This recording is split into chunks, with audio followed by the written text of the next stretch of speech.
열왕기상 11장 14절에서 25절입니다. 제가 가지고 있는 성경으로는 532페이지입니다. 구약 532페이지 열왕기상 11장 14절에서 25절 말씀입니다. 제가 14절 여러분 15절 우리 교독하도록 하겠습니다. 여호와께서 에돔 사람 하닷을 일으켜 솔로몬의 대적이 되게 하시니 그는 왕의 자손으로서 에돔에 거하였더라. 전에 다윗이 에돔에 있을 때 군대 지휘관 요압이 가서 죽임을 당한 자들을 장사하고 에돔의 남자를 다 쳐서 죽였는데 요압은 에돔의 남자를 다 없애기까지 이스라엘 무리와 함께 6달 동안 그곳에 머물렀더라. 그때 하닷은 작은 아이라 그의 아버지 신하 중 에돔 사람 몇몇과 함께 도망하여 애굽으로 가려 하여 미디안을 떠나 바란에 이르고 거기서 사람을 데리고 애굽으로 가서 애굽 왕 바로에게 나아가 바로가 그에게 집과 먹을 양식을 주며 또 토지를 주었더라. 하닷이 바로의 눈앞에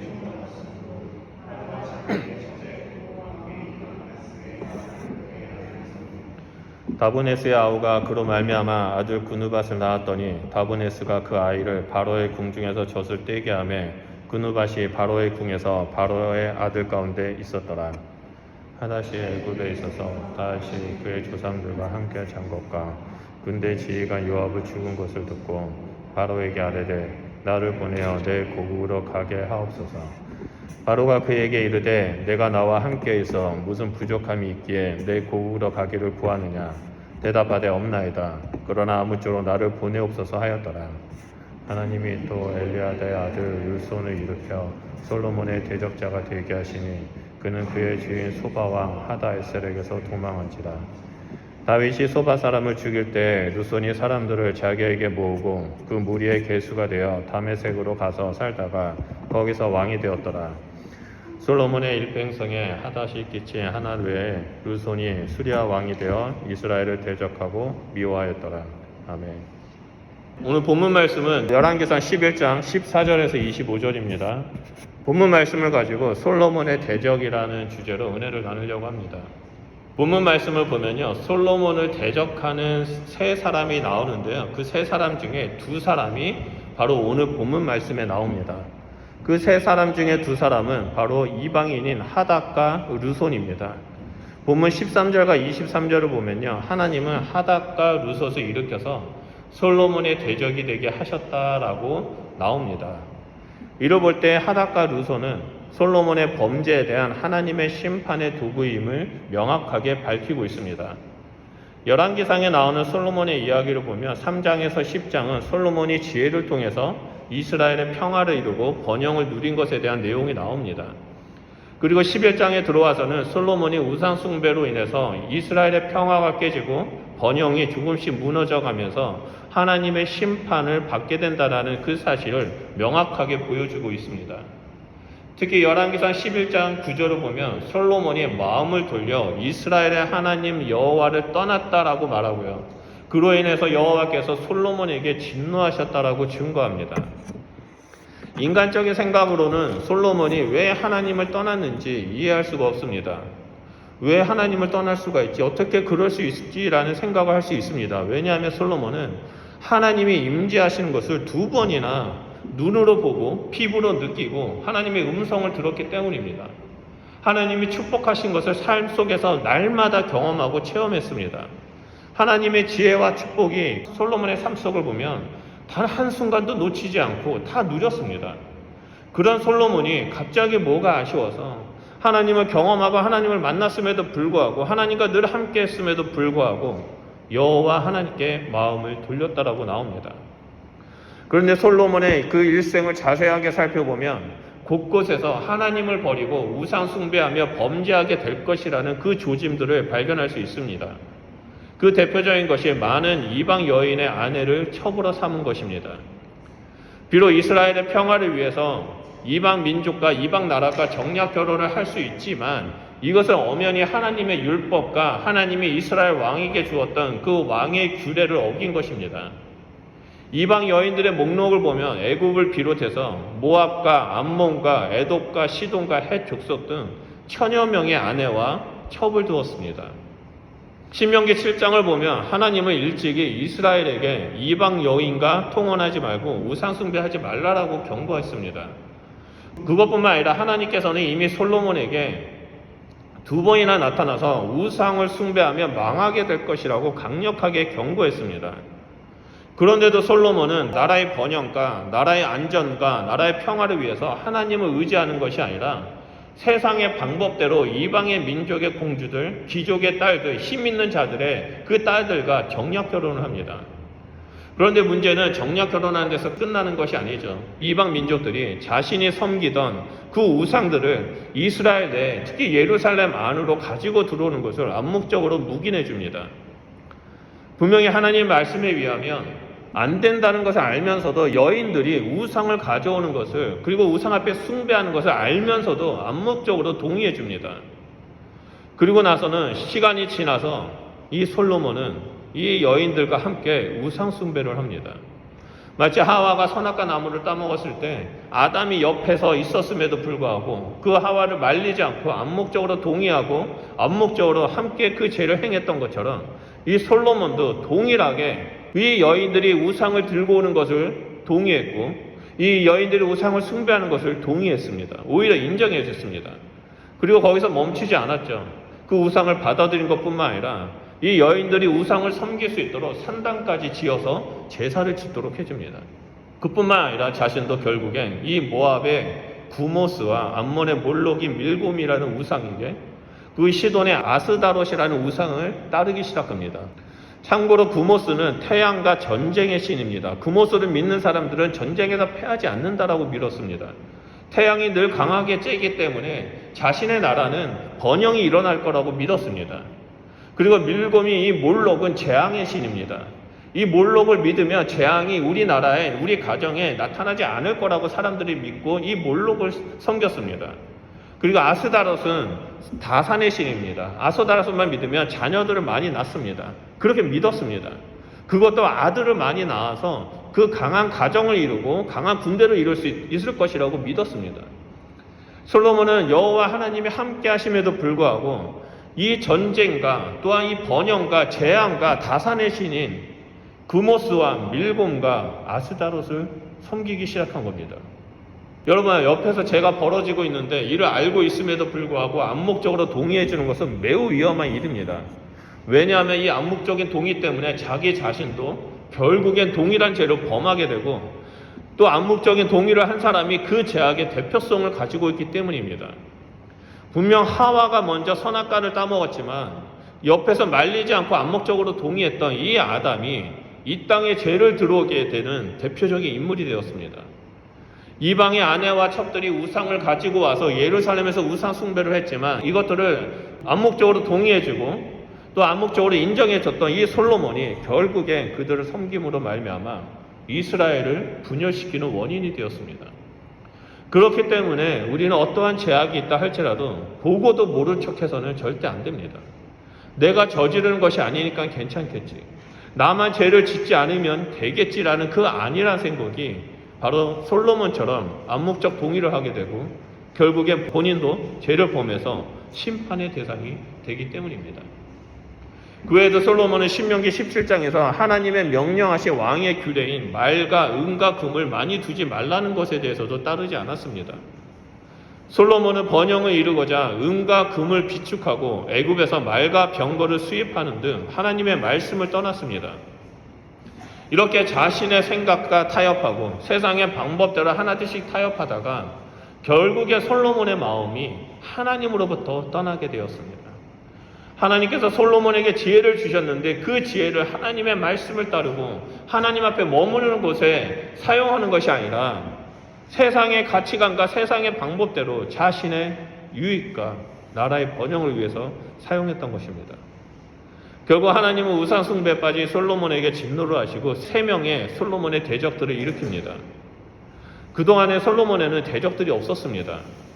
솔로몬이 하나님을 사랑하고 하나님을 따랐을 때에는 하나님께서 사방에 태평을 주시고 원수도 없게 하시고 재앙도 없게 하셨습니다. 솔로몬이 하나님의 사랑과 은혜의 보호하심 그 울타리에서 떠나게 되자 제일 먼저 찾아오는 것이 그 대적들 원수들이었습니다. 그 원수의 이름이 바로 오늘 본문에 나오는 하닷과 루손이라는 이방인이고, 내일 묵상 본문에 나오는 여로보암이라는 이스라엘 사람입니다.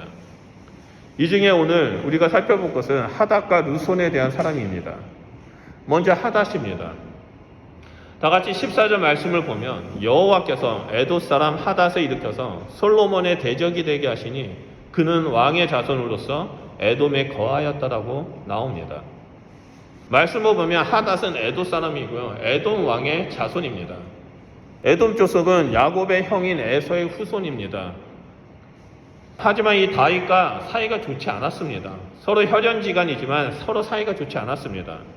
추측하기로는 사울의 부하 이 에돔 사람이라는 도액이 있었죠. 이 도액이 제사장을 학살한 사건이 다윗에게 막대한 영향력을 끼친 것으로 추측됩니다. 다윗이 왕이 되자마자 에돔 사람들을 정복하기 시작합니다. 다윗이 에돔과 전쟁 중에 있었을 때 요압은 에돔에게 죽은 사람들을 땅에 묻어지고 그거에 대한 복수를 잔인하게 행합니다. 이스라엘 군대와 함께 6개월 동안 머물면서 에돔의 남자를 모두 몰살시켜버립니다. 그때 살아남은 사람이 바로 하닷입니다.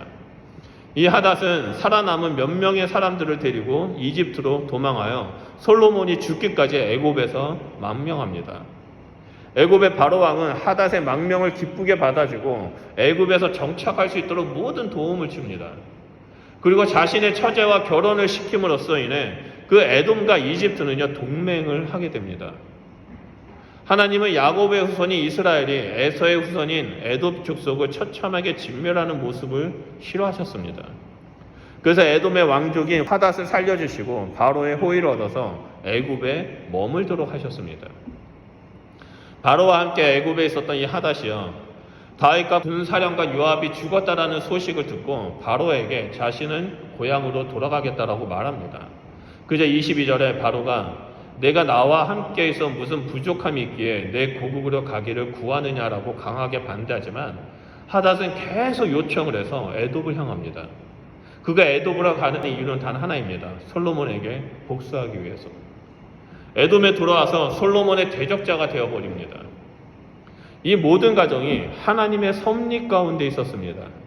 하나님은 솔로몬이 죄악을 행하자 하닷을 일으켜서 솔로몬을 심판하시고자 한 겁니다.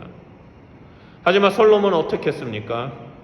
솔로몬은 자신의 일평생에 자신이 40년 동안 이스라엘을 다스리는 그 동안에 하닷이 그 국경을 침범해서 자신을 괴롭혔음에도 불구하고 하나님 앞에 나아가지 않았습니다. 솔로몬은 오히려 애굽의 공주를 데리고 와서 결혼을 하죠. 정략적인 결혼을 합니다. 그래서 하닷과 애굽이 서로 동맹 맺은 것을 알고 애굽이 이스라엘을 공격할까 봐 이 바로의 딸과 동맹을 맺게 되죠. 인간적인 방법을 행하게 됩니다. 그리고 자신의 외교적인 노력뿐만 아니라 곳곳에 요새를 세우고요. 애굽에서 말과 기병들을 수입해서 강대국이 되고자 노력합니다. 하지만 다윗과 요압이 죽고 나서 애굽에서 나온 이 하닷은 자신을 따르는 사람들과 함께 이 솔로몬을 끊임없이 괴롭힙니다. 결국엔 솔로몬이 죄를 범하고 하나님이 솔로몬을 돌보지 않자 그동안 솔로몬이 준비한 모든 노력들이 수포로 돌아가기 시작합니다. 하닷은 에돔으로 돌아와서 이스라엘을 대상으로 끊임없이 게릴라전을 펼칩니다. 그 결과 25절 상반절을 보면 솔로몬의 일평생에 하닷이 환난을 끼쳤다라고 말합니다. 우리가 하닷을 볼 때 우리가 배울 수 있는 것이 있습니다. 인간의 힘으로 아무리 노력하고 인간의 힘으로 아무리 만반의 준비를 한다 할지라도 하나님께서 함께 하시지 않는다면 모든 것이 무너질 수밖에 없다라는 것을 우리는 배울 수 있습니다. 그리고 나서 두 번째로 엘리아다의 아들 르손이 나옵니다. 23절 말씀을 보면 하나님이 또 엘리아다의 아들 르손을 일으켜서 솔로몬의 대적자가 되게 하시고 그는 그의 주인 소바 왕 하다에셀에게서 도망한지라라고 나옵니다. 하나님은 솔로몬의 죄악을 보시고 또 한 명의 대적자를 세우죠. 바로 엘리아다의 아들 르손입니다. 르손에 대한 정보가 많이 나오지 않습니다. 르손은 그저 소바 왕 하다에셀의 부하로 있다가 다윗과 전쟁에 져서 소바 사람들이 죽임을 당할 때 도망쳐서 겨우 생명을 건진 자입니다. 그가 도망자들을 모아서 다메섹에 가서 수리아라는 나라를 세우고 왕이 됩니다. 그리고 25절 후반절을 보면 그는 이스라엘을 대적하고 미워하셨다라고 증거합니다. 한마디로 이스라엘의 철천지 원수가 되었다는 거죠. 여기서 우리가 솔로몬의 대적자들이 하닷과 르손의 지리적 위치가 어디인지를 안다면 오늘 본문 말씀의 심각성을 더 구체적으로 알 수 있습니다. 에돔 사람 하닷이 자리 잡고 있는 위치는 이스라엘 땅 남쪽에 있습니다. 이스라엘의 그 남쪽 국경선에 하닷이 그곳에서 계속해서 국경을 침범하면서 이스라엘을 괴롭힙니다. 그리고 수리아의 왕 르손의 위치는 이스라엘의 북쪽입니다. 북쪽 국경선에서 계속해서 이스라엘을 침범해놓고 공격을 합니다. 한마디로 이 하닷과 르손은 이스라엘을 중간에 놓고 끊임없이 위아래서 서로 공격을 하고 그들의 집중력을, 군사력을 분산시킵니다. 이들은 비록 이스라엘보다 군사적으로 힘이 약한 존재입니다. 하지만 게릴라전을 펼쳐서 솔로몬 일평생에 괴로움을 주는 대적이 되어버립니다. 솔로몬 왕국의 국경선이 남쪽의 하닷과 북쪽의 르손에 의해 자꾸 침범을 당합니다. 한 나라의 국경이 자꾸 침범을 당한다는 것은 그 나라의 기본적인 토대가 흔들리고 무너지고 있다는 것을 의미합니다. 그렇기 때문에 하닷과 르손에 의해서 이 국경이 무너지기 시작하면 솔로몬의 왕국도 조금씩 무너지게 됩니다. 하닷과 르손은 솔로몬에게 있어서 일평생의 눈의 가시와 같은 존재가 되었습니다. 괴로움의 대상이 되었습니다. 아무리 금과 은을 사서 전쟁을 오래 할 수 있는 돈을 많이 쌓아놨다 할지라도, 말과 병거를 늘려서 군인들을 많이 모았다 할지라도, 많이 훈련시켰다 할지라도 하닷과 르손을 해결할 수 있는 상황이 없었습니다. 군사적으로 본다면, 경제적으로 본다면 비교할 수조차 없는 이 초강대국이었던 솔로몬 왕국이 다윗에 의해서 거의 진멸하다시피 한 작은 그 민족 하닷과 르손에 의해서 흔들리기 시작하고 있는 것입니다. 왜 그렇습니까? 그것은 바로 에돔 사람 하닷과 수리아 왕 르손이 솔로몬의 진정한 대적자가 아니라는 겁니다. 솔로몬의 진정한 대적자는 바로 하닷과 르손 뒤에 계신 하나님입니다. 하나님이 하닷과 르손을 통해서 솔로몬을 대적하고 계시는 겁니다. 그래서 14절과 23절을 보면 하나님이 하닷을 일으켜 솔로몬의 대적이 되게 하셨고라고 나오고, 하나님이 르손을 일으켜 솔로몬의 대적이 되게 하셨다라고 말씀하신 것입니다. 표면적으로는 이 솔로몬의 대적이 하닷과 르손이지만 그 뒤에 나타난 진정한 솔로몬의 대적은 하나님이신 것입니다. 솔로몬이 하나님을 사랑하고 마음에 두었을 때는 하나님께서 늘 함께 하시고 보호해 주셨습니다. 솔로몬이 하나님의 선하심과 인자하심의 울타리 밑에 있었을 때는 하나님의 놀라운 축복을 누렸습니다. 또한 산성이자 방패 되시는 하나님과 함께 할 때는 어느 나라도 어느 민족도 감히 이스라엘을 공격할 수 없었습니다. 오히려 주변에 있는 나라들이, 이방 민족들이 솔로몬의 지혜와 업적에 감탄하면서 하나님을 찬양하고 조공을 바쳤습니다. 하지만 솔로몬이 스스로 하나님에게서 마음을 돌이키자 이 보호의 울타리에서 떠나게 되자 두려움과 부러움의 대상이었던 이스라엘이 공격을 받는 존재로 전락해버렸습니다. 하나님의 품에서 떠나자마자 평강은 깨지고 솔로몬이 행했던 모든 일은 한순간에 무너지게 되었습니다. 전문적인 용어로 말짱 도루묵이라고 합니다. 이를 볼 때 솔로몬의 왕국이 번영하고 강대국이 되었던 것은 솔로몬의 지혜로 만든 수많은 외교 정책과 군사력이 아니라 하나님의 전적인 은혜에 있었다라는 것을 우리는 깨달을 수 있습니다. 우리는 이 솔로몬의 모습을 통해서 흔히 세상이 말하는 가장 쉬운 방법, 세상에서 말하는 가장 안전한 방법을 행하는 것이 아니라 하나님만을 의지하고 하나님의 은혜 안에 머무는 삶이 얼마나 중요한지를 깨달아야만 합니다. 솔로몬은 하나님께 지혜를 주셨음에도 불구하고 그 지혜를 하나님의 뜻과 방법대로 사용한 것이 아니라 자신이 보기에 가장 좋은 방법, 자신이 보기에 가장 쉬운 방법을 택했던 것입니다. 하나님의 거룩한 백성이자 소유이자 기업인 이스라엘을 세상에서 말하는 방법대로 행하고 결국에 우상 숭배까지 행하도록 만들어버렸습니다. 분명히 솔로몬이 하나님 안에 머물고 하나님을 섬길 때 하나님은 솔로몬을 통해 이스라엘을 통치하셨고 이 땅 가운데 하나님의 구별된 백성이 되어 축복의 통로로 세워주셨습니다. 그런데 솔로몬이 하나님을 떠나자 우상을 섬기고 하나님의 통치는 사라지고 주변에는 전쟁과 환란이 끊이지 않게 나타나기 시작한 것입니다. 여러분, 우리의 삶도 마찬가지입니다. 우리의 삶을 통치하는 분은 나 자신이 아니라 하나님이시라는 사실을 깨달아야만 합니다. 내가 내 삶의 주인이 아니라 하나님이 내 삶의 주인임을 깨닫고 내 삶에 대한 하나님의 주권을 인정해야 한다는 겁니다. 지금 나를 둘러싼 상황이 내가 원하는 대로 되지 않는다 할지라도 모든 것이 하나님 섭리 안에 있다는 것을 인정하면서 하나님의 뜻이 이루어지기를 기도하며 서 있어야 한다는 겁니다. 그럴 때 하나님은 우리의 삶을 통해서 나뿐 아니라 우리 주변에 있는 사람들, 우리가 머물고 있는 교회와 가정과 학교와 직장이라는 공동체에도 나를 통해 하나님의 통치가 이루어지고 나를 통해 하나님의 축복이 넘치게 된다는 겁니다. 형들에 의해서 팔려나갔던 요셉은 자신의 신세를 한탄하지 않았습니다. 형들을 원망하지 않았습니다. 요셉은 자신의 삶을 주관하시는 그 하나님을 인정하고 계속해서 하나님 앞에 서 있고자 노력했습니다. 보디발의 아내가 유혹을 했을 때에도 하나님 앞에서 죄를 지을 수 없다라고 말하며 윗옷을 벗어버리고 죄의 자리를 떠났습니다. 억울하게 누명을 받고 감옥에 갇혔을 때에도 불평하지 않았고 삶의 주인 되신 하나님의 주권을 인정했습니다. 그 결과 어떤 일이 일어났습니까? 요셉의 주변의 사람들이 요셉을 보면서 하나님께서 형통케 하는 사람이라고 말하기 시작합니다. 그는 감옥에서 갇혀 있음에도 불구하고 사람들이 그는 하나님께서 형통케 하는 사람이다라고 고백하는 일들이 일어나기 시작한 거죠. 그래서 결국에 애굽의 총리까지 됩니다. 여러분, 다니엘도 마찬가지였고 다윗도 동일했습니다. 우리의 믿음의 사람들 보면 날마다 하나님을 인정하고 하나님의 주권을 인정하고 삶의 주인 되신 하나님 앞에 서 있었습니다. 오늘 함께 예배드리는 우리 성도님들은 지금 어떠한 삶을 살고 계십니까? 하나님을 주인 된 삶을 살고 계십니까? 아니면 솔로몬처럼 처음에는 하나님을 사랑했지만 낯선 호주 땅에서 적응하고 이민 생활하는 가정 가운데 있을 때 세상의 가치관과 타협하고 죄에 대해서 암묵적으로 동의하며 살아가고 계십니까? 우리는 아주 작은 일을 할지라도 결코 타협하거나 죄에 대해서 동의해서는 절대 안 됩니다.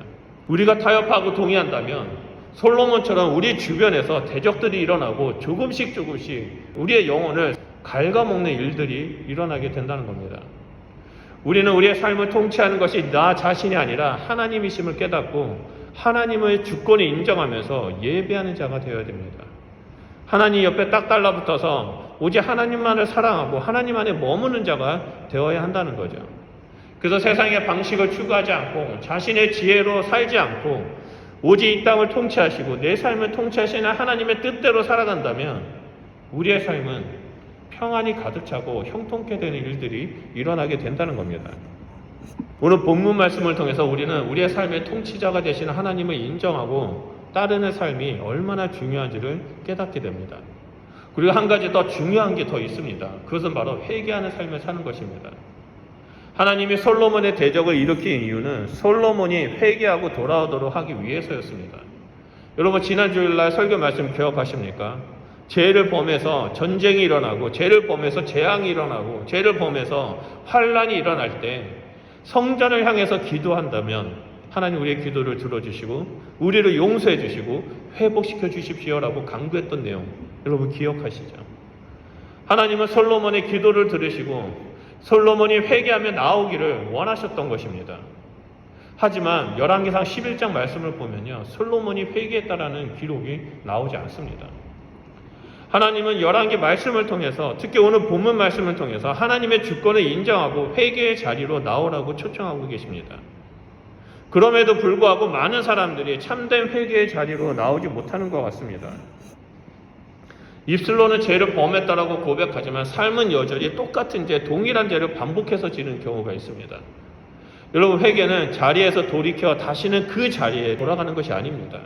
다시는 그 죄를 반복해서 짓는 것이 아닙니다. 그 죄를 짓지 않기 위해서 피 흘리기까지 싸우고 하나님 앞에 서 있기로 결정하며 나아가는 것이 회개입니다. 예수 그리스도를 믿고 난 후 구원받은 우리에게는요, 늘 회개의 자리가 주어졌습니다. 구원받은 성도들이 하나님으로부터 가장 큰 축복이자 가장 큰 은혜를 받은 것이 죄를 회개하는 것입니다. 죄에 대해서 민감하게 반응하는 것입니다. 회개를 한다는 것이 무엇을 의미하는지, 또한 죄를 깨닫고 회개한다는 것이 그 우리에게 얼마나 큰 은혜인지를 우리가 깨닫고 주님 앞에 서 있는 것입니다. 왜냐하면 우리가 회개할 때 하나님께서는 우리의 죄를 용서하시고 동에서 서가 먼 것처럼 우리의 죄를 저 멀리 던지시고 다시는 기억하지 않는다는 겁니다. 우리를 정결하다라고 말씀하시고 우리를 깨끗하다라고 말씀하시고 우리와 함께 하셔서 늘 친밀함을 누리는 그러한 관계를 맺어 주신다는 겁니다. 여러분, 이것이 기독교와 다른 종교의 차이입니다. 불교나 힌두교나 이슬람 같은 경우는 자신의 문제를 결코 해결할 수 없습니다. 그들이 행할 수 있는 것은 수행을 통해서 돌을 닦는 것뿐입니다.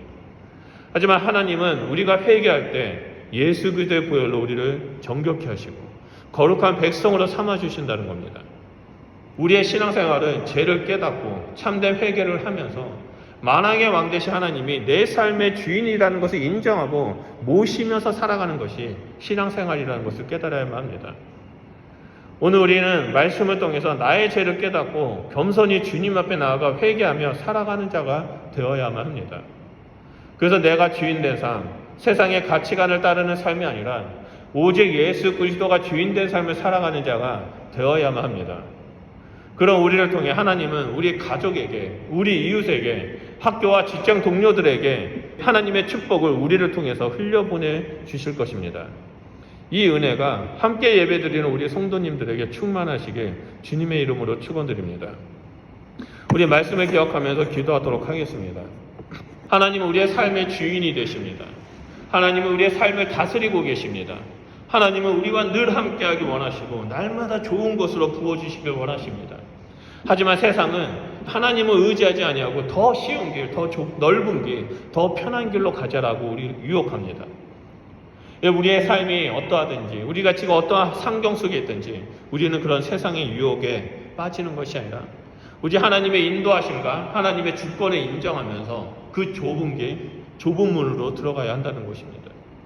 하나님은 내 삶의 주인이십니다. 내 삶 가운데 함께하여 주십시오. 하나님, 내 안에 아직도 이런 연약함이 있습니다. 내가 이 연약함 때문에 매일 쓰러지고 죄를 반복해서 집니다. 하나님, 저에게 은혜를 베풀어 주셔서 이 죄악에서 벗어나게 하시고 하나님의 그 인도하시는 길로 걸어가는 자가 되게 해주십시오. 하나님은 내 삶의 주인이 되시고 하나님은 내 삶을 다스리시는 분이십니다라고 우리 시간에 하나님의 주권을 인정하고 회개하며 주님 앞에 나아가도록 하겠습니다. 우리 주여 삼창하며 기도하도록 하겠습니다.